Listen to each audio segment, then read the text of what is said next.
50대가 되면 면역 기능이 떨어지기 때문에 암에 대한 방어력이 약해진다고 볼 수가 있죠.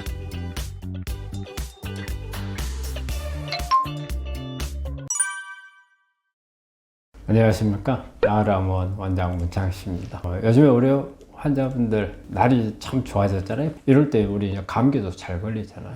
그렇듯이 면역하고 이게 관련이 많아져요. 여러분들 건강 관리에, 특히 암 치료하는 데 있어서 관리를 좀 더 신경을 좀 쓰셔야 될 것 같습니다. 항상 느껴왔지만은 우리 환자분들한테 뭔가가 도움이 되지 않는 이런 부분들이 하나 있는데, 우리 암 치료라고 하는 거는 일단은 제가 생각할 때는 전인적인 치료가 필요하다고 생각을 해요.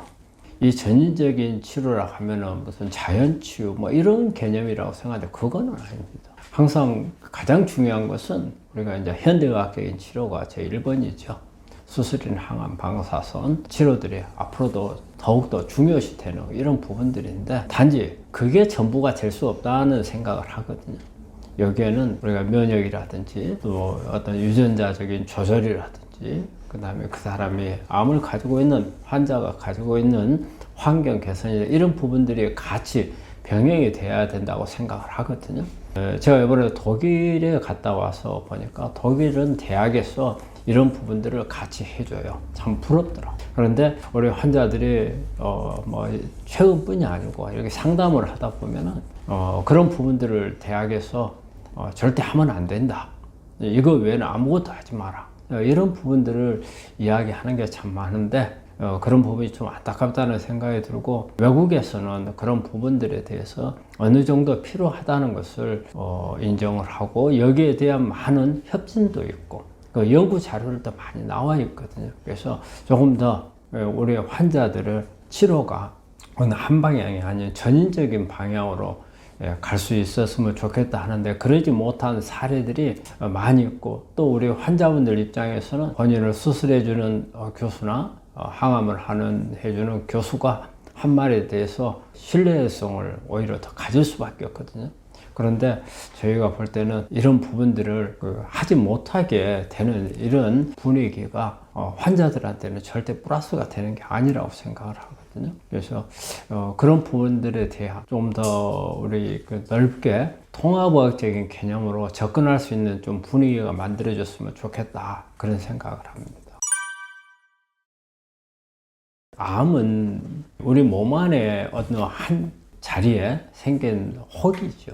혹이지만 우리가 이 암이라고 하는 것은 내것 면역세포하고 싸워서 우리가 어느 한 자리에 생긴 암세포 하나가 커 나가는 과정에서 면역하고 싸워서 암세포가 이기면 암 환자가 되는 거고, 그 다음에 면역이 이기게 되면은 암은 발생하지 않는 거거든요. 그렇기 때문에 암하고 면역하고 관계는 어떻게 보면은 뗄래야 뗄 수 없는 관계고, 그래서 저는 암이라고 하는 것은 단순한 혹이 아니라 면역 질환이다, 저는 이렇게 봅니다. 그러니까 이제 면역이라 하면은 우리가 이제 전반적인 우리 암뿐이 아니고 어떤 바이러스라든지 세균이라든지 이런 부분들에 대한 이제 방어 기전을 말하는 거죠. 그래서 내 몸이 이 외부의 어떤 유해한 상황이라든지 또 내 몸 안에서 발생하는 내 생명을 위협하는 이런 상황에 대해서 방어하는 기전이 면역이거든요. 근데 암 면역은 그 중에 하나라고 볼 수가 있는 거죠.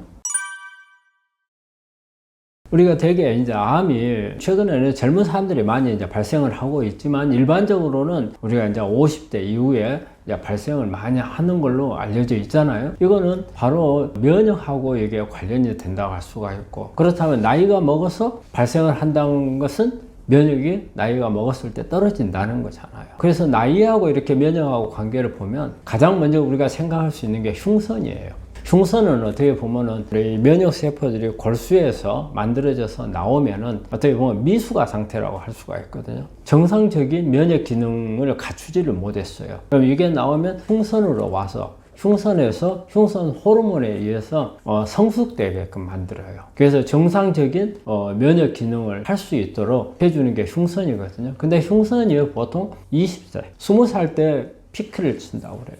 그리고 50대가 넘어가면 기능이 절반 정도로 떨어지는 걸로 되어 있어요. 즉 뭐냐면 50대가 되면 면역 기능이 떨어지기 때문에 암에 대한 방어력이 약해진다고 볼 수가 있죠. 그래서 흉선 기능이 나이가 먹으면 떨어질 수 있다는 거고요. 그리고 또 우리 골수 기능도 마찬가지죠. 젊은 사람들에 비해서는 나이 드신 분들이 골수 기능이 떨어지죠. 그리고 또 장 기능도 마찬가지예요. 장 기능도 젊었을 때 우리가 음식을 먹으면은 온갖 것 다 먹어도 정말 소화 잘 되고 하지만 나이가 먹어가면 갈수록 소화도 안 되고 장 기능이 나빠지잖아요. 그래서 장 기능이 나빠지는 것은 또 면역하고 직결이 되거든요. 그래서 이렇게 나이가 들었을 때 면역이 떨어지는 원인 중에 하나가 장 기능하고도 관련이 있을 수 있고, 또 하나는 우리 모든 세포는 에너지를 미토콘드리아를 통해서 에너지가 만들어져요. 그런데 나이가 먹으면 먹을수록 이 미토콘드리아 기능이 떨어지죠. 우리 면역세포도 우리가 면역세포로서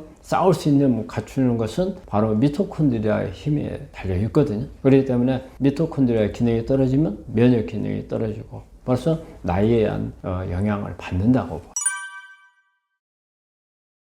그러니까 이제 면역이 젊은 사람들이니까 면역은 높을 수 있잖아요. 하지만 스스로 면역을 떨치는 환경을 만들어가는 거죠. 젊은 사람들 정말 정상적으로 몸에 좋은 그런 부분만 한다면은 면역이 떨어질 그런 부분이 없는데, 어떤 생활 습관이라든지 음식 습관이라든지 그리고 스트레스라든지 운동 부족이라든지 이런 부분들이 충분하게 안 되면, 그 음식도 요즘에는 어때요? 막 인스턴트 패스트푸드, 그래서 면역이 떨어뜨리고 또 몸 안에 염증을 일으키게 하는 이런 음식들이 많다 보니까 이런 영향이라든지, 그래서 특히 또 직장 생활 하다 보면 스트레스 많잖아요. 그리고 운동할 시간이 없어서 운동을 못하고, 그러다 보니까 오히려 생활이나 환경에서 면역이 떨어지는 요인이 만들어져서 나이가 자연스러운 그 노쇠에 의한 것보다도 인위적으로 만들어지는 문제 때문에 면역이 떨어지고, 이걸로 인해서 젊은 친구들이 암이 많이 발생을 하고 있잖아요. 그런 영향이라고 생각을 하죠. 되게 우리 이제 면역이 떨어지게 되면은 우리가 이제 예측을 먼저 해볼 수 있는 게, 우리가 이제 바이러스 질환을 잘 걸려요. 우리가 이제 감기도 그렇고 뭐 대상포진이나 그다음에 단순포진, 특히 우리가 대상포진이 있는 경우, 예전에는 대상포진에 걸리면 혹시 암에 있는가 암을 검사하게 됐거든요. 그럼 왜 이런 바이러스 질환하고 관련이 있느냐? 우리 암에 대한 면역하고 바이러스에 대한 면역이 같아요. 우리 T세포나 NK세포하고 관련되어 있는 면역이 바로 이제 이렇게 바이러스 질환, 암세포거든요. 그래서 바이러스 질환이 있으면 혹시 암이 있을 수도 있다, 이렇게 이제 보는 거거든요. 그래서 이렇게 어떤 바이러스 질환이 잘 걸리는 경우라든지, 또 아니면 피부라든지 이런데, 구강이나 이런데 자주 염증이 잘 생기는 사람들, 이렇게 만성 피로가 항상 쌓이는 사람들, 체력이 항상 떨어져 있는 사람들, 그리고 여기에 또 하나는 뭐냐면 장 기능이 안 좋은 사람들, 이런 사람들이 이제 일단은 이게 떨어져 있을 거라고 우리가 짐작할 수 있는 이제 이런 부분들이 되는 거죠. 우리가 면역력이 안 좋다 하면 저는 제 1번을 체온줄 알고, 우리가 체온하고 면역하고는 직결이거든요.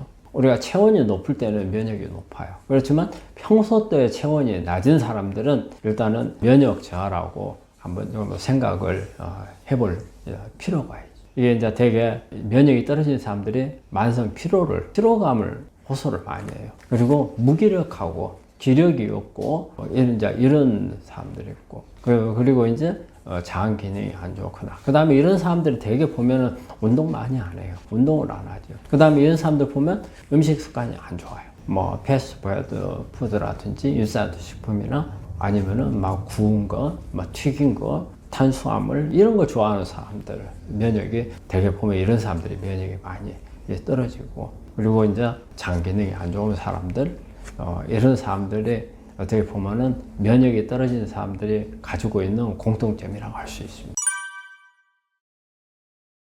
면역을 이렇게 떨어뜨리는 음식 몇 가지를 꼽는다 하면은 뭐 여러 가지 많이 있겠죠. 하지만 저는 제일 먼저 생각하는 게 알코올이에요. 우리 뭐 생활하면서 알코올은 기호식품으로 많은 사람들이 즐겨하고, 또 뭐 젊은 사람들은 특히 뭐 직장 생활을 하는 사람들 회식하면서 항상 알코올이 따르는데, 이 알코올은 이것 자체가 면역을 떨치는 기능도 하고 또 암을 일으키는 원인 물질로도 작용을 하거든요. 그래서 보통 우리가 그 남자들 같은 경우에 한 일주일에 한 10잔, 여자는 한 5잔 이상을 하는 것은 면역 저하 요인이 된다 이렇게 보고 있거든요. 그리고 이제 또 하나 생각할 수 있는 게 설탕이죠. 설탕. 이 설탕이 우리가 요즘에 음식에 보면은 워낙 단 음식들이 많잖아요. 근데 이 부분이 설탕이 무슨 면역을 덜 주겠느냐 이렇게 생각을 하는데 설탕은 장 기능을 나쁘게 만들어요. 그래서 설탕은 한마디로 우리 몸 안에 있는 나쁜 균들의 밥이라 하거든요. 밥으로 영향을 주죠. 우리가 좋은 균들은 식이섬유, 같은 탄수화물이죠. 설탕도 탄수화물이에요. 같은 탄수화물이지만 우리가 장 안에 있는 유익균들, 좋은 균들을 위한 밥은 식이섬유예요. 그런데 나쁜 균들에 의한 밥이 대개 보면은 설탕이 가장 큰 역할을 해요. 그럼 이런 설탕이 장을 엉망으로 만들거든요. 그렇게 되면 우리 몸에 있는 면역은 어때요? 장으로 몰릴 수밖에 없고 면역이 더 오히려 나빠지고 우리 암이나 이런 데 대한 면역 기능이 떨어져 버리는 거죠. 그리고 우리가 짜게 먹는 음식 이것도 그렇게 면역을 떨어뜨릴 수 있는 원인이 된다고 그래요. 가능한 한 우리가 너무 짜게 먹지 말라. 그렇지만 또 너무 저염인 경우도 이게 좋은 건 아니에요. 항상 우리가 적절하게 하는 염도가 좋은 거지 고염인 경우에는 그런 부분들이 썩 그렇게 좋은 부분은 아니죠.